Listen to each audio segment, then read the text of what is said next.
So let's get started. What we're going to do on this tutorial here is we're going to use a plist to store user data. We're going to create this address book information here. And the address book here is going to keep track of 3 pieces of data that are associated with a name using a plist file. Just to reiterate a few points about using data and copying it to variables. And focus is on the Objective-C source code writing, not necessarily on the GUI.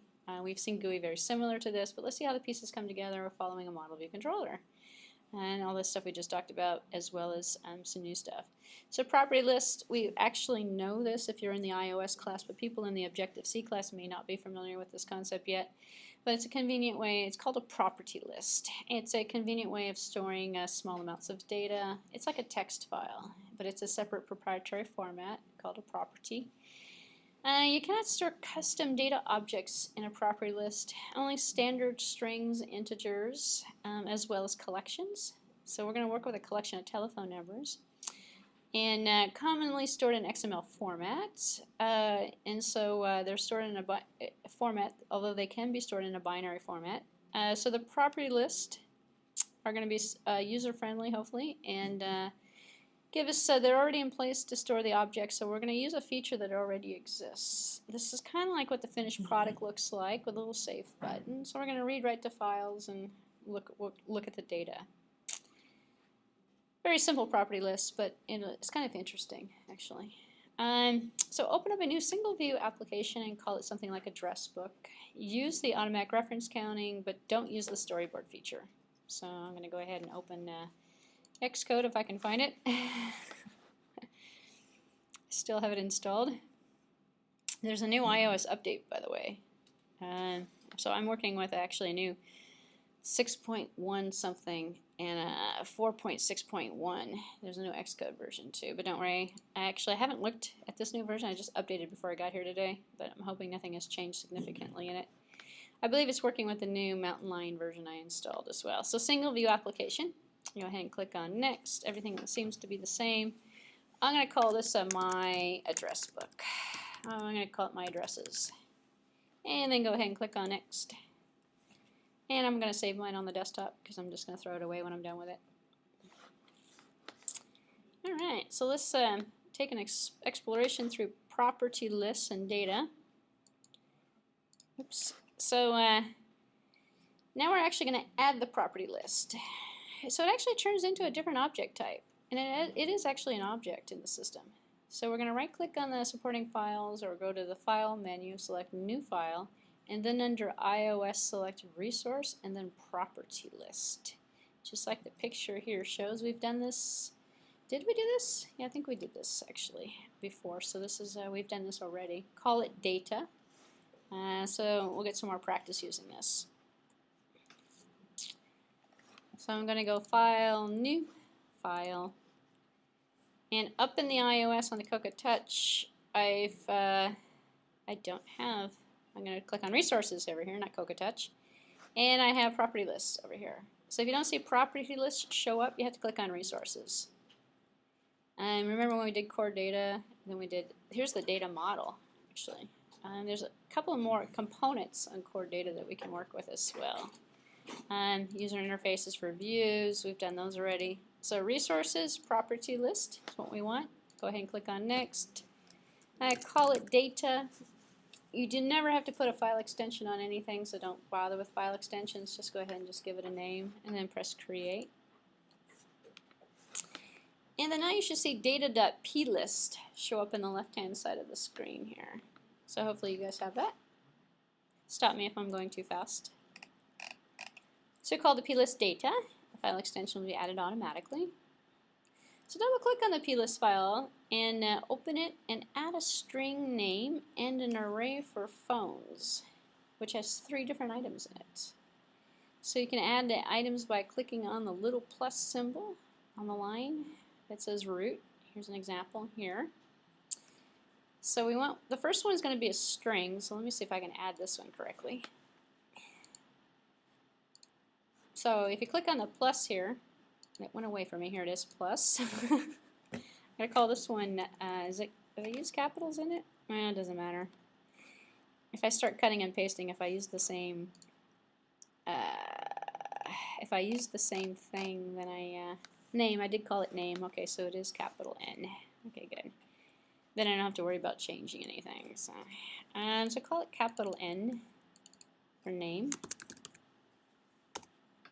And if we click on the little plus symbol again, and let me zoom in here so you can see what I'm doing here. It's the plus symbol that we're clicking on, which is not the most intuitive interface, if you think about it. But this is a great way of adding and keeping data for your application. This one's going to be phone numbers, and it's going to be a string array that we're going to use, and we're going to copy it into an NS array, which is why we're doing this, actually, to kind of look at data again. So call it phone, switch the data type to array when we do it.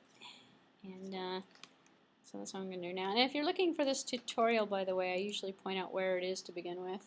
It's right here. It's the one that's going to be called plist tutorial and plist solution, that is in our source code examples directory.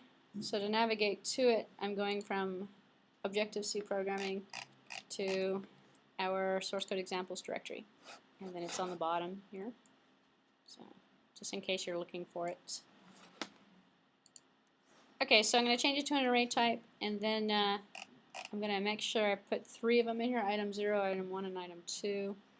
So let me go ahead and go back and do that.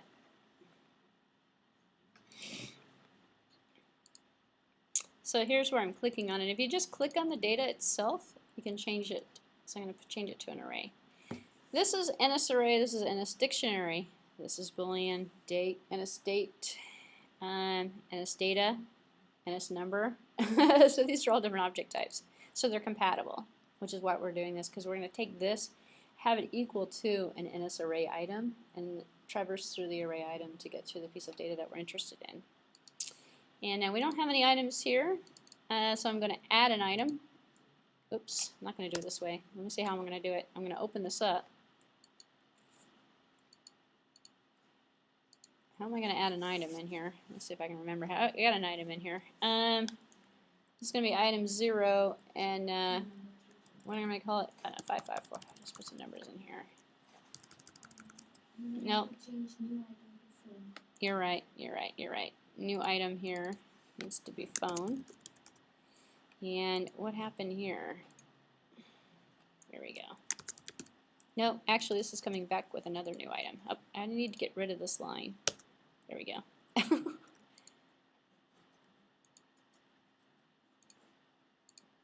There we go. It is kind of, like I was saying before, not too intuitive. It's very rustic.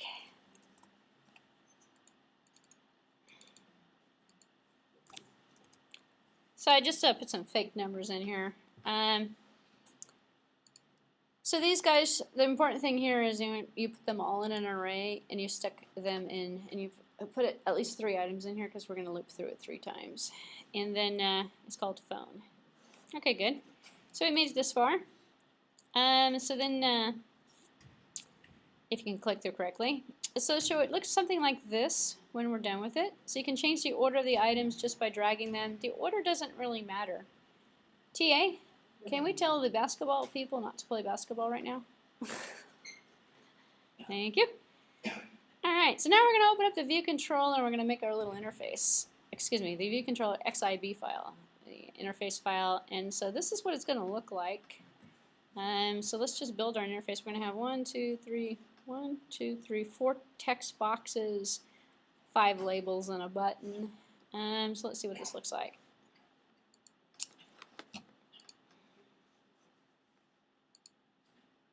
There we go.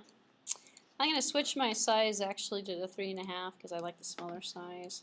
And I'm going to make this background a little bit different. Kind of get sick of the green. I'm going to make this one kind of a purple color. And then I'm going to put on here a couple labels. Just trying to get them out here. This stuff should come really easy to you. At this point, we've done it a couple of times already. Phone numbers? I guess we could put the phone numbers on the top. Yeah. Name, work, home, work, and cell. So let me build that. Home, work, and cell.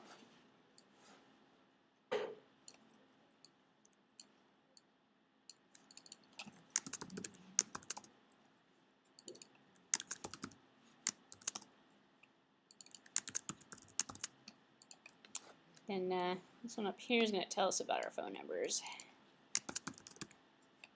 Hello.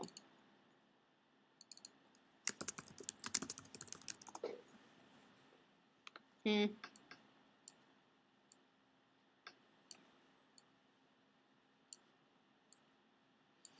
then put a little link. Oops, button's going to be down here. What else am I going to have on this thing? Name. Name's good too. All right, so name might help.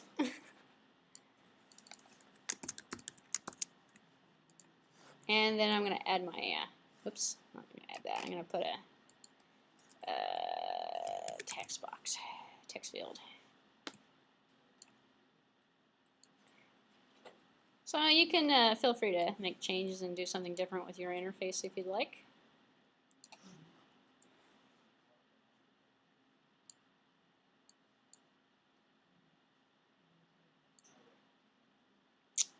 Interface looks pretty good. Okay.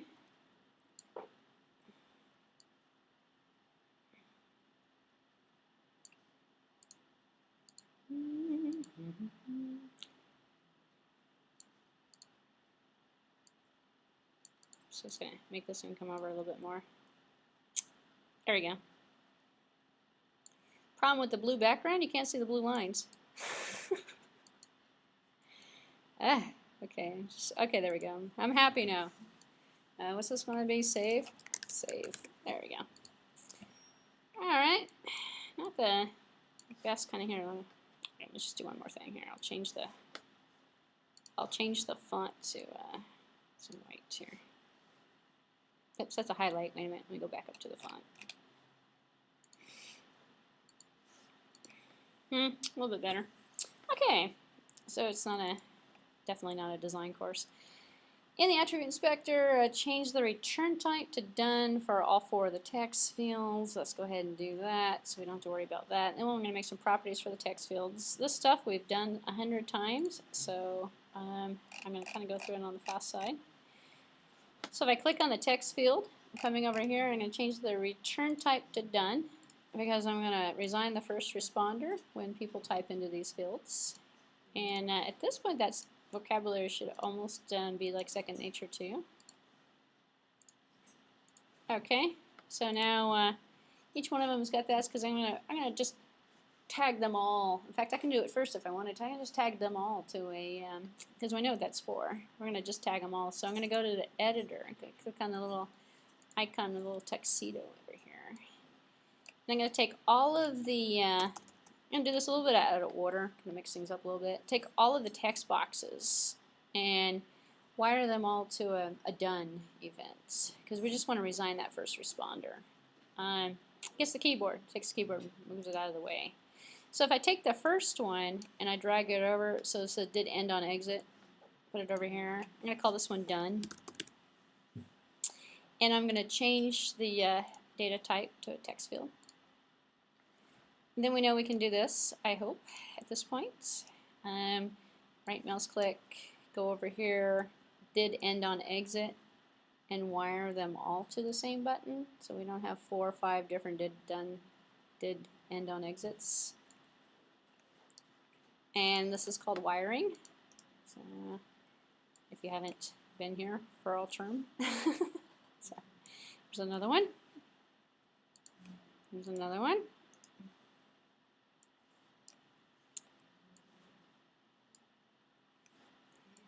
We also have the text property to work with. So now that I've done the did done on exit, that's so that I can get rid of that responder, which is going to be that keyboard. I'm going to go back here and make sure I use the right names for everything else, because that one we don't necessarily need to use the right name for.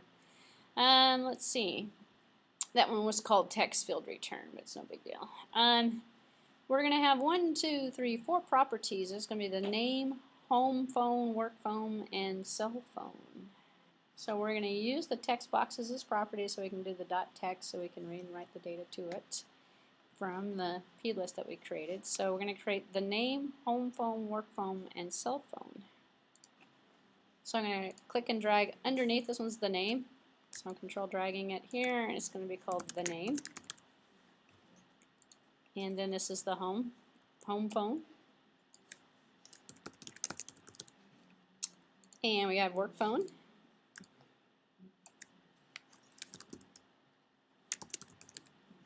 And then we have cell phone.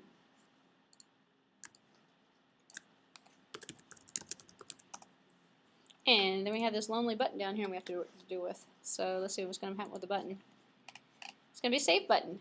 So wire an action of your choice as the save button. So we're going to come back over here. Right mouse click on the button. And I'm going to do the touch up inside.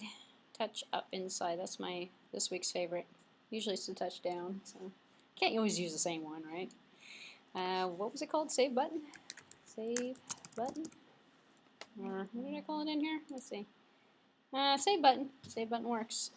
Good deal. And I always change the ID type to the UI button because I don't want to work with it as a generic pointer object. Instead, I just want to work with it as a button. So it doesn't really matter. Actually, it can be either one. So hopefully your interface sort of looks like that. If it doesn't, then if you've been here all term, this should be second nature to you. None of this stuff is actually new. Okay, so we're going to make sure we didn't miss anything. Actually, I can just visually tell I haven't missed anything. So now I'm going to switch over to the .m file. I like to first get rid of the interface, but not always a safe bet. We know what the interface is used for, I hope. It's used so that we can keep something private if we wanted to and not put it in the public.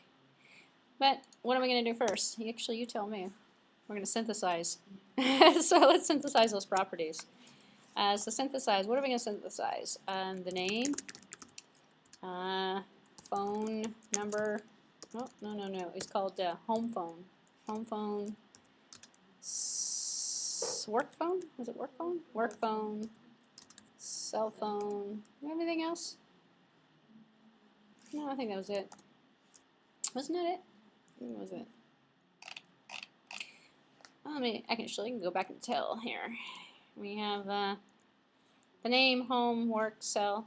Good. We have a save button, but we know we don't synthesize IB actions. Instead, we fill in the IB actions with IB outlets. So over here, we have an IB action down here. One of them says done. This code you probably have memorized already. It's sender. If you don't have memorized, you just start typing it. What was it called? I think it was called resign. So I'm going, look at that. And I can just press return. Design first responder. So that is also a little bit of a review for us for today.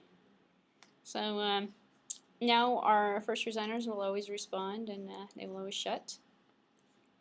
So now we're going to wire all of them. We did that already. We'd wire all them to this event. We did that already. So now let's add the two variables. This is the new part here. So the reason why we're doing this is because we want to see how the NS array and mutable arrays work because we're looking at data type today. So we're going to add two variables to be used for our implementation. And the two that we're going to add are going to be two properties. And one of them is going to be person name and the other one is going to be phone numbers. We're going to keep all those three phone numbers, all three of them, because we can't keep track of them because there's so many of them. We're going to put them in an NS mutable array and see how we're working with that from a programming perspective. So let's see. Getting back over here, we know that our UI components got propertied and synthesized. We've been doing that a lot, and we have hopefully figured out we don't necessarily have to link them to the view. We can just put them in the public interface and then synthesize them as well in our implementation file. So I'm going to stick it right down here actually. I'm going to just put them right here. Because I'm lazy, I cut and pasted them. You can type them in if you want. At property NSString person name. At property NSMutable array. Phone numbers. We created two variables that we're going to use in our programming. That should hopefully be second nature as well. Nothing new. So we're going to go back to the view controller. And I like to put them on a separate synthesize line. I'm not quite sure why. Because these are UI components. These aren't UI components. These are just variables I'm going to use versus the UI components. I don't know. The systematic way of me building this kind of just lends me to making two synthesized lines. I could add them to the end of the first one if I wanted to. And only have one synthesized line. And I believe that's probably what the tutorial is going to do. No, there's another one. Person name and phone number. So let's synthesize those two properties as well. So here we got the person name and phone numbers. Here we go. All this stuff should be second nature to you right now. This should be like a piece of cake. All right. Switch now. We are actually in because I've already moved over here. So okay, go down to number 10. Okay, so now we're going to look at the viewDidLoad method. We know the viewDidLoad method is the first method that loads when the file loads up. So we're going to retrieve the data from the data.plist file. And we're going to put this retrieval in the viewDidLoad method and set the text fields in our user interface to the values retrieved from the data plist. So we're going to add the following code to the viewDidLoad method. I'm going to put the code in there and then I'm going to talk about the code, which is this is the new part of the code. So I'm going to cut and paste this part down here. What this is doing is it's going to open up the plist file in the bundle and read the information and stick it inside of text fields. So I'm going to go back to my project and I'm going to make a few adjustments here. I'm going to click on the viewController.m, got rid of the view in the middle. In here, I'm going to get rid of this comment here, but I'm going to leave the super viewDidLoad up here at the top. And I'm going to paste the code in here, and let me talk about it. Okay, no pasting errors. Okay, good. So our NSArray paths, we're going to create an NSArray paths here. So usually the question comes into play, well, how come we didn't create this variable out here and synthesize? These are our interface objects. We're actually interfacing with person name and phone numbers. We're using those variables with our controller. We're not using paths with it. Paths is used internally in the code, which is why we didn't actually make a property to synthesize out of it. Because it go back to the concept of the view controller. The view controller, the visibility of the view controller is for the components that we're going to be using with the view. These aren't going to be used with the view. So I have some people that, because I've seen some code already from assignments that have been submitted, they make everything into a property and synthesize everything that they're going to use everywhere. But this, to a certain perspective, because it's not in the .h, this is hidden. So this is actually private data, believe it or not. Because we can't really use it outside of this implementation. So NSArray, that's our data type, paths. And then we have NSSearch from search path for directories and domains. This is the same thing we did before with the friends tutorial. And it's finding the NSDocument directory that is in the path of our application that we're building. And it's going to be on using the user information that we have. So it's going to go to the simulator folder or to the iPhone folder. Look in the documents folder that's in the path of the particular folder that we're working with. Excuse me, of the particular application that we're working with. And then we're going to get the document path.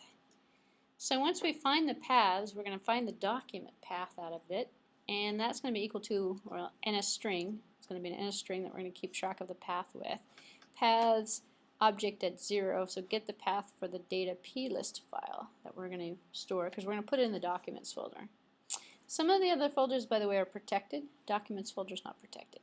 What does that mean? So you can't go to somebody else's app and write something to it. In fact, nobody outside of this app can write to the documents folder either. But the documents folder, think of it more of the public folder for the app. So if we're going to read and write something, we're going to put it in that folder. So NSString plist path is going to be equal to the document path strings by a pending path component.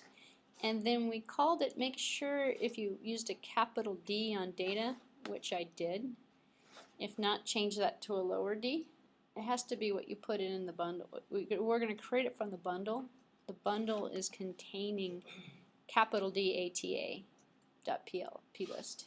So that's the name that we need to use. If your program is using a different name, if you've created with a different name, make sure you put the other name in there.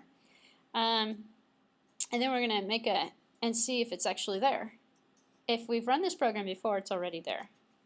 If it's the first time we're running it, it's not going to be there. So if it's not there, if NSFileManager default manager, so we're going to make an instance of file manager, because we need to, it says the object, actually it's the same thing as we did with Notepad on the Java last weekend actually. NS File Manager is the object that's going to give us access to the file structure where we found, it's not where we found the directory, that's a different one. That's a different object that's keeping track of the directory structure. But this is looking at files, and if the file exists at path, so we're running this method created, you're running the method of NS File Manager, asking the file manager, does this file exist at this path? And here's our plist path, and here's the file. So it's coming back up here, and the string that we created that's containing the path as well as the file name. It's going to come back and say, well, does it exist? If not, then get the property list from the main bundle and make it exist. So write the file. So plist path is going to be equal to, because this says no, if it doesn't exist, then NS bundle, main bundle, path for resource data of type plist. So plist path is going to equal that. So we're creating it from NS bundle. Bundle is just the term. In fact, it's the same term we're using in Android as well. It's the same. It's the term that means of the application package. It's bundle. It's actually readable. You can go in and read stuff. It has to read it anyway. The view controllers and the get delegate are reading it all the time. Read the property list into memory as an NS data object. So we're going to create a new object. This one is actually called NS data. That file type doesn't really exist in other programming languages. You know, strings, we can always say, well, that's an NS string, that's a string. NS array, that's an array. Data, that's a kind of an Objective-C particular one, which is why this tutorial is kind of interesting, because it uses non-standard kind of like. And also property list. Property list is not really a standard data type, it's very Objective-C. So NS data is going to be equal to plist XML. Excuse me, this is the name of the object that we're creating. We're making a new instance of the object NS data. We're going to call it plist XML. And that's going to be equal to the file manager, from the file manager, get the default manager, and then ask that default manager the contents at path, plist.path, contents at this path here, is going to be that the path for the resource of data.plist.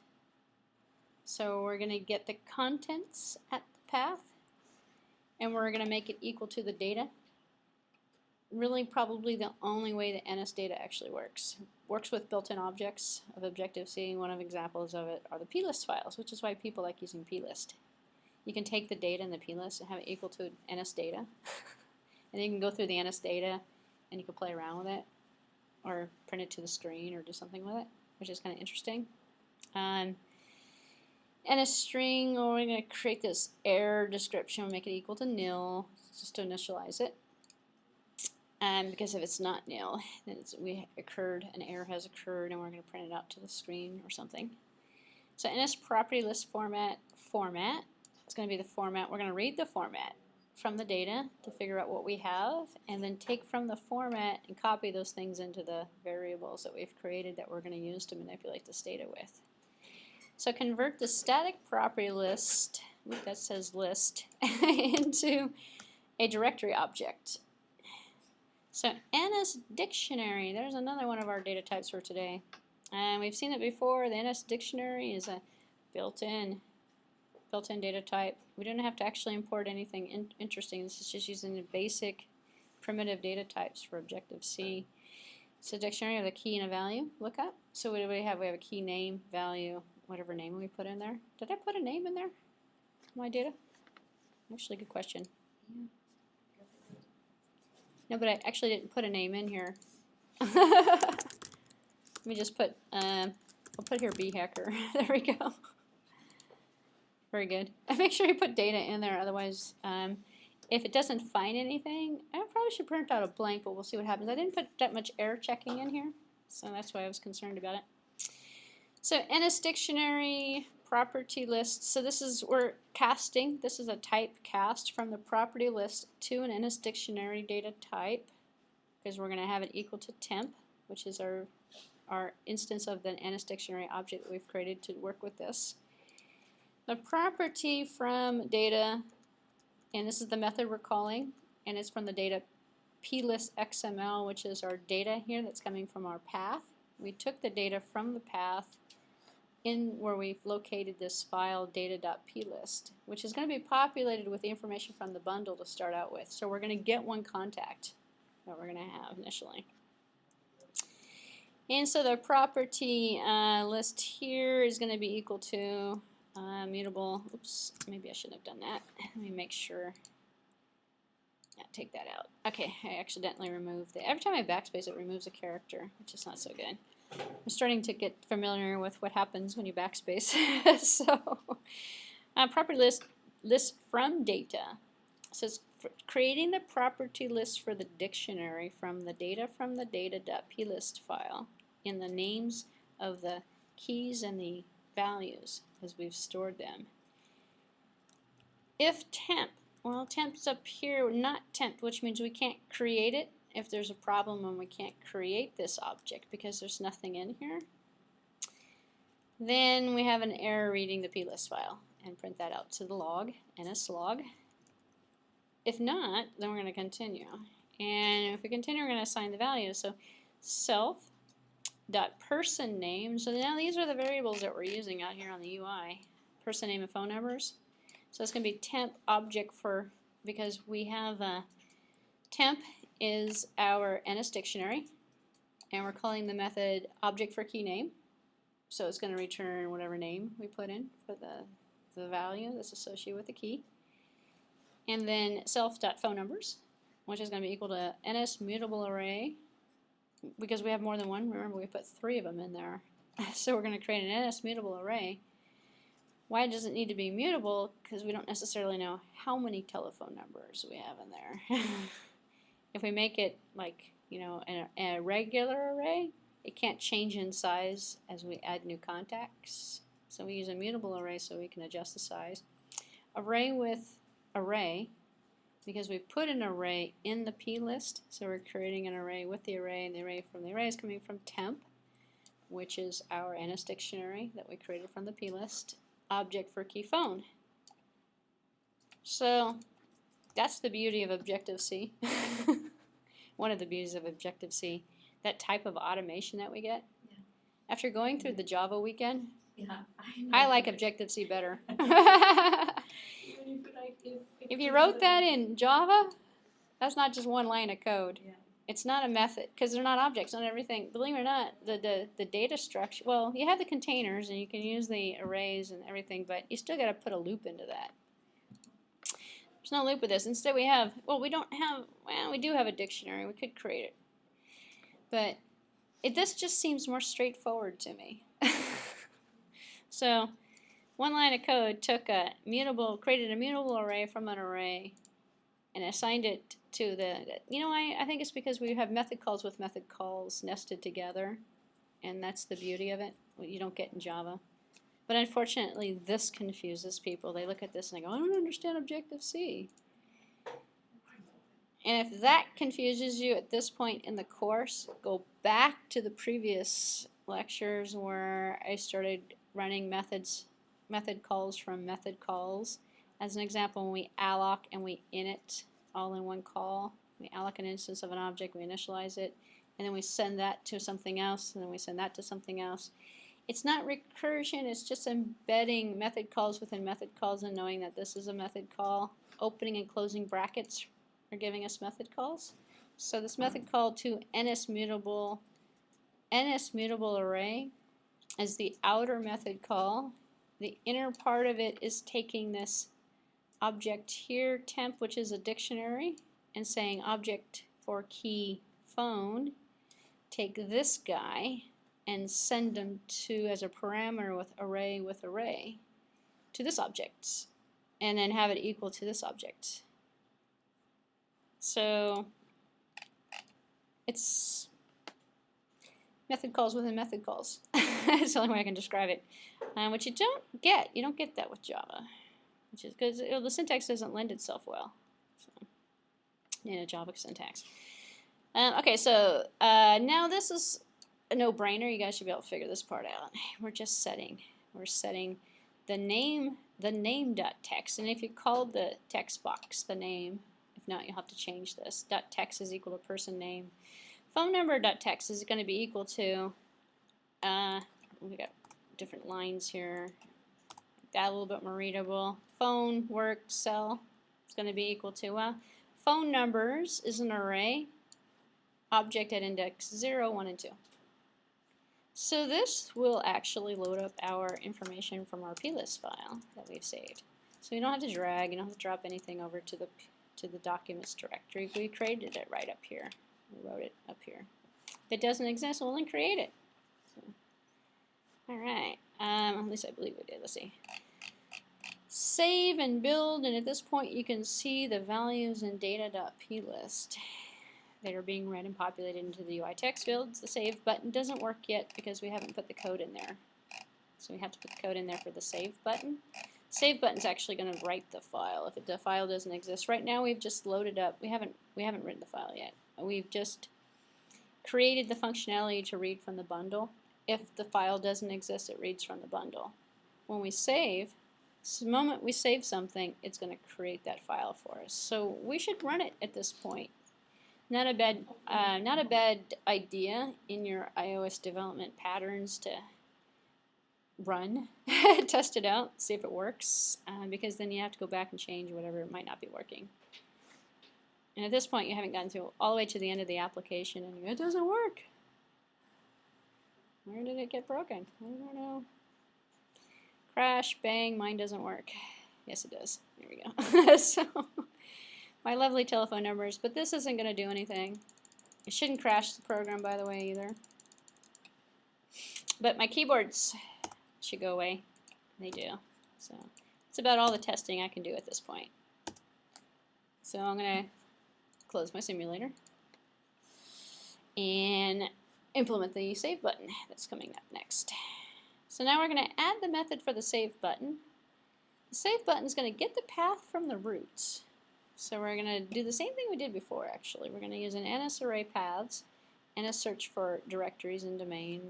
We're going to use the NS document directory. So the document directory, user mask, which means get the public directory from the user, so we know this is this user in this application, and this application has its own everybody has its own document folder. And then get the document's path. Well, it's going to be the first one, so it's going to rate index 0. So from the paths, we have application. Actually, if you look in the folder, you'll see all the different directories that exist in there. So the first one that shows up is documents. And get the path to our data plist file. So NS string is going to be the object we're going to call is plist path, and this is going to be document path string by appending path component. So it's the same thing we did before, actually. It's the same identical code. Set the variables to the values of the text fields, and so we have the exact opposite happening. So we're taking the name.text and having it equal to person name. And we know we're self because we're coming from the same object. Cell phone number is going to be equal to NS mutable array alloc. Create a mutable array. Initialize it with capacity 3. And then phone numbers add object, phone numbers add object, phone numbers add object. What are we going to add? Home, work, and cell. This is very similar to what we saw actually last week in Java, using the built-in containers for the array. So we're just adding the objects, add object, running the add object method, setting it the parameter for the home phone, the work, and the cell phone. Then we're going to create the dictionary with the values in the UI text fields that we have out there, and so we're doing the exact opposite. Instead of reading the file, taking the file, making a dictionary object out of it, and then loading it into the text fields, we're going to take the text fields, read the data from it, initialize it into a dictionary object, and then take the dictionary object and write it out to the plist. So we're going the reversed order, actually. So this is the NS dictionary that we're going to create. We could call it the same way, in fact we did. Use the same code for it. And it's going to be an NS array with objects, whether the object's person, name, comma, phone numbers, which we gave it. And then this is going to be 4 keys, name and phones. That's going to be in our it's formed in an NS array because we gave it an array type in our plist file, and it's the one for name and the phones is actually the array type. This is a string type, but it's going to be an array that we're creating of this information that we're adding to the plist file. And a string error now, a little error checking in here. Create the data, NS data from the dictionary. So we have the NS dictionary, the NS data that we're going to do that is going to be the property list realization data from property list. This code you just kind of have to take as what it is. It's reading it from a list from an XML format. The plist is actually in an XML format. It's stored in the directory, documents directory, as an XML file. So it's really just doing a parse on the XML file using a built-in method that's designed to do that. So it's and then it's producing an error if one exists. So if it does exist, if plist, then write the plist to our data.plist file that's out there. If it doesn't, then write an error message. So to the NS log. So let's see. I'm going to cut and paste this and stick this inside of my save button. It's just a little bigger on the screen than it was in my, don't need the last bracket. Because I think I called my save button something else, but I'm not sure. Save button. I probably did call it the same thing. So let's see how my cutting and pasting is going to work today. I've had some good luck lately. Good deal. I believe we've already set the first responder, but let's just see here. Now implement the text field return. We already did that. So now if we send it, now if we close it and change it, so I'm going to run it now. I'm going to change the data. I'm going to close the application and then reopen it.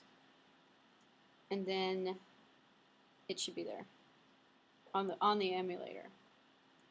Actually, one of the surefire ways to do it is just close the emulator and bring the emulator back up. So I'm going to change it because I don't like beat hacker. I'm going to put in here Barbara hacker. And then I'll just make these 1 digits instead. Very realistic, huh? Let's see. Good deal. I can't tell if anything happened. I have no user response. Does it work? I don't know. Now let's see. I'm going to quickly find out. Ooh, I can't run it again. Shoot, shouldn't have done that. If I run it again, it shouldn't load the plist file because the plist file is already there. So it should come back with my change data, but I am running it. Is it replacing it? I believe every time I run it, is it going to replace what's on the emulator? If not, then, oops, we're going to have a problem. Let's just do something else. Reset the contents. Let me reset this here.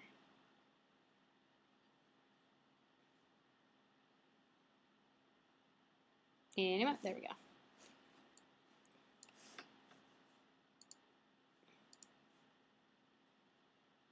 Problem is when you run it from Xcode, it's replacing it, but the file is already there, so it's not expecting it to be there. And we're reinstalling it essentially, but we're reinstalling it, and there's no check in the beginning for the file, which is why it's going to bomb out. So theoretically now, if I go and look at we can actually see the data. I'm like, how do we know if it's being saved? Well, I can go into Home, into Library. Let's see if I can find Library in this mess of this complete mess of. Let's see. Do you see Library in here? Excuse me? Select any folder and press L.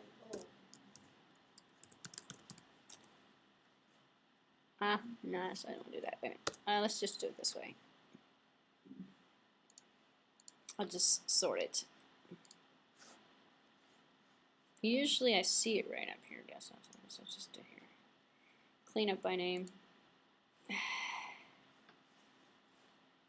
It's right off of the root, isn't it? Isn't it? Oh, you know what though? I reinstalled my you know what though? It might be hidden right now. Where'd my libraries folder go? I updated my operating system. Alright, well, it's saved. I updated my operating system earlier today and it reset my libraries folder to, I have to go back and unhide it again. I'm sorry? Are you looking for the data plist? Yeah. Isn't library right off of the home directory? It's supposed to be, yeah, but I've reset, I installed, there's a new update for iOS, for Mountain Lion, to 10.6 point something or other. There's a new update out of the 14th. I have installed a new update which updated my operating system, which has made my libraries folder closed again. Unless the path is, unless I'm not remembering where the path is, but I think it's right off the home. The library is right off the home folder, isn't it? Yeah. So I have to go back and unhide it. So we'll just leave it alone. It's because every time you update your operating system, little things that were hidden are now not hidden anymore, and vice versa. So, but long story short, the addresses are saved. If I were to close the emulator, bring the emulator back up, run another program in it. Actually, I'll do that right now. So I'm going to close it. I have it installed on here. I saved it on here. So I'm going to actually load a different project. Oops, why do I have this open right now? Let's load the next one we're going to do. And a state, actually. And then I'll go back and I've closed the emulator completely. When I reopen up the emulator, because I'm going to run this program in here, I'll go back to that program that's still installed in the emulator, and I'm still going to see the data's been changed. So the data is actually saved. So this is the next one we're going to build, and this one here is very simple. We'll get through it within about half hour's time. And it's looking at converting date formats, actually. And it's basically looking at, again, taking data, copying it from different variables, and manipulating the situation. Okay, it does work. That's good. So now if I close this one here, go back to my addresses.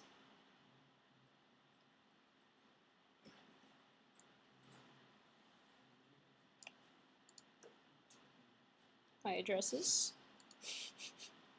Okay, my addresses is not going to work. Did it fail the last time I installed it? No, it worked. Okay. Well, let's not worry about it. I know it's saved. my emulator's not behaving right now. This one will really load. That was because this one is loaded. But long story short, the data should be saved if my libraries folder wasn't in my emulator, wasn't hidden. I could go back there and actually look at it. So I'm going to end this video to start this other one fresh.